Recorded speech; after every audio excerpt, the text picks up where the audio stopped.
ආදරෙන් පිළිගන්නවා හැමදෙනාම. ඔන්න අද වීඩියෝ එකෙන් චිකන් වෙනස්ම රසකට හදන විදියක් තමයි බලන්න යන්නේ. සාමාන්‍යයෙන් අපි චිකන් හදන්නේ ගොඩක් වෙලේට එක්ක මිරිස්සට නැත්නම් චිකන් ඩෙවල් එකක් ඔන්න ඔය වගේනේ. විශේෂ අවස්ථාවකට වුණත් හොඳටම ගැලපෙන මේ වගේ ලස්සන පාටට හරිම රසට චිකන් එක හදාගත්තේ කොහොමද කියලා අපි ඉක්මනින්ම බලන්න යමු.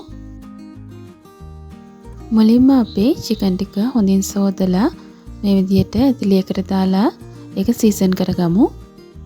ඉතින් ඒකට කහ කුඩු ටිකක්, මිරිස් කුඩු ටිකක්, ලුණු කුඩු ටිකක්, විනාගිරි තේ හැන්දක් විතර එකතු කරගමු. ඊළඟට මම අබ පේස්ට් එකෙන් තේ හැඳ එකමාරක් විතර එකතු කරගන්නවා. ඔයාලඟ අබ පේස්ට් එක නැත්නම් අබ ටිකක් විනාගිරිත් එක්ක දාලා හොඳට අඹරලා මේකට එකතු කරන්න. ඊළඟට මම සෝයා සෝස් තේ හැන්දක් විතර එකතු කරගත්තා. ඒක අත්‍යවශ්‍යම නෑ. ඔය ළඟ තියෙනවා නම් විතරක් දාන්න. දාලා අතින් හොඳට ඔයාට මේ පේන විදියට හොඳට කවලම් කරන්න. අපි එකතු කරගත්ත පහේ ටික මේ චිකන් එකට හොඳට උරා ගන්න. අඩුම පැය භාගයක්වත් මේක අපි සීසන් වෙන්න තියමු. දැන් මේ පැය භාගයකට විතර පස්සේ තාච්චියක් ලිපට තියලා ඒක රත් වුණාට පස්සේ මේ විදියට පොල් තෙල් මේස හැඳි දෙකමාරක් විතර එකතු කරගන්නවා.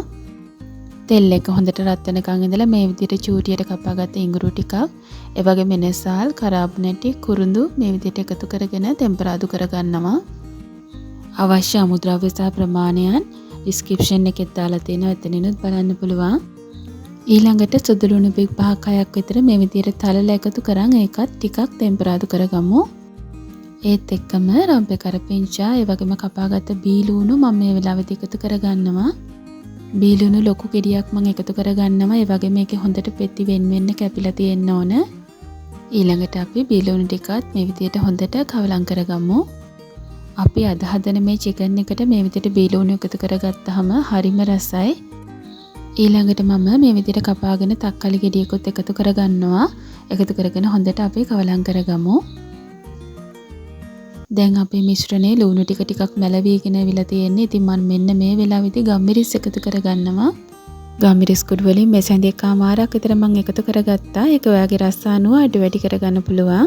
ඉතින් මේ විදිහට ගම්මිරිස් ටික දාලා හොඳට අපි කවලම් කරගමු. ඊළඟට මම 3-5 කුඩු තේ හැන්දක් විතර වෙන්න එකතු කරගන්නවා. ඔයත් මේ විදිහටම මේ එකතු කරගන්න.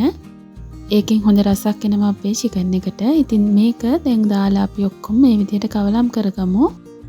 දැන් අපේ ලුණු මිශ්‍රණය හොඳට ටෙම්පරාදු වෙලා හොඳ සුවඳකුත් එනවා. අන්න මේ වෙලාවේ අපි කලින් සීසන් කරගත්ත අපේ චිකන් ටික එකතු කරලා මේ දැවටිල්ලත් එක්ක හොඳට කවලම් කරගමු.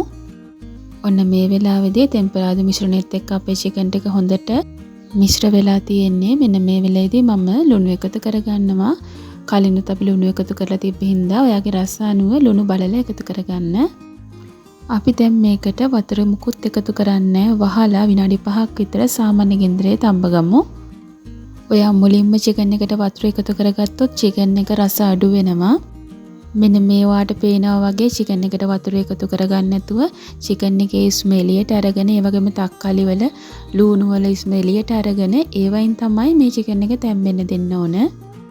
ඒ නිසා ලිපේ ගින්දර ගොඩාක් වැඩි කරගන්න නැතුව සාමාන්‍ය ගින්දරේ චිකන් වල ඉස්ම එළියට අරගෙන අපි ඒකෙන් මේ චිකන් එක විනාඩි 5-6ක් උයා ගන්න ඕන. ඔන්න විනාඩි 6කට විතර පස්සේ තමයි මම අර අපි සීසන් කරගත්ත භාජනෙට වතුර කෝප්ප කාලක් විතර එකතු කරලා කවලම් කරලා චිකන් එකට එකතු කරගත්තා. වතුර ටිකත් එකතු කරලා තවත් විනාඩි 4-5ක් විතර මේ විදිහට මේ චිකන් කරි එක අපි හින්දව ගන්න ඕන. අන්තිමට මම මේ විදිහට කපාගත්ත ලුණු ගස් 2-3ක් ඒ වගේම අමුරිස් කරල් 2ක් විතර කපලා එකතු කරගන්නවා. ඒ ටිකත් එකතු කරලා අපි හොඳින් මේ ටික ඔක්කොම කවලම් කරගමු. මේ විදිහට චිකන් හදනකොට අපි හොදි තියලා හදන්නේ නැහැ. මේ විදිහට ලුණු කොළ, මිරිස් දැවටිල්ලක් විදිහට තමයි මේක හැදෙන්නේ. ඉතින් ඔයා ගෙදර ඊළඟ දවසේ චිකන් හදනකොට මෙන්න මේ විදිහට හදලා බලන්න. ඇත්තටම මාරම රසයි.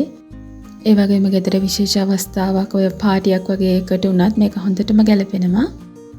ඔන්න දැන් අපේ චිකන් කරිය උයාගෙන ඉවරයි. ඔයාලට පේනවා ඇති හරිම ලස්සන පාටට තියෙනවා. ඉතින් ලස්සන වගේම තමයි මේක හරිම රසයි. ඔන්න දැන් මම ලිප ඔෆ් කරගන්නවා. ඔන්න බලන්න අපේ චිකන් එකේ ලස්සන. ඉතින් ඔයත් හදලා මට රස කමෙන්ට් කරන්න. අමුද්‍රව්‍ය මේ විදිහටම කියපු විදිහට දාලා හදලා බලන්න. ඉතින් වීඩියෝ එක බලුවට හැමෝටම බොහොම ස්තුතියි. අපේ channel එක subscribe කරන්න කියලාත් ආදරෙන් මතක් කරනවා. හැමෝටම බොහොම ස්තුතියි.